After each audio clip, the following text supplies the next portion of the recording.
ആരോഗ്യവകുപ്പ് തയ്യാറാക്കിയ റിപ്പോർട്ടിലാണ് ഏതു മനുഷ്യനെയും ഞെട്ടിക്കുന്ന വെളിപ്പെടുത്തലുണ്ടായത്. കരിമ്പ് തൊഴിലാളികളുടെ ജില്ല എന്നാണ് മഹാരാഷ്ട്രയിലെ ബീഡ് അറിയപ്പെടുന്നത്.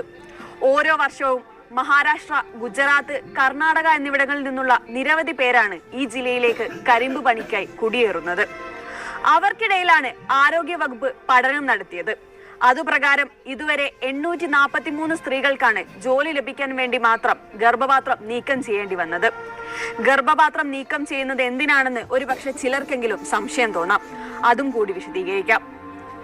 എല്ലാ വർഷവും ഏകദേശം 1.75 ലക്ഷം തൊഴിലാളികൾ കരിമ്പ് വിളവെടുപ്പിനായി ബീഡിലേക്ക് കുടിയേറുന്നുണ്ട്. ഇതിൽ 78,000 പേർ സ്ത്രീകളാണെന്നാണ് കണക്ക്. പലരും കുടുംബവുമായിട്ടാണ് തൊഴിൽ തേടിയെത്തുന്നത്. അവരിൽ ഭാര്യയെയും ഭർത്താവിനെയും ഒറ്റ യൂണിറ്റായി കണക്കാക്കിയാണ് കോൺട്രാക്ടർമാർ പണം നൽകുക. 1 ടൺ കരിമ്പ് വെട്ടുന്നതിന് 250 രൂപയാണ് കൂലി. അതായത് 1000 രൂപയെങ്കിലും കിട്ടണമെങ്കിൽ ഒരു ദിവസം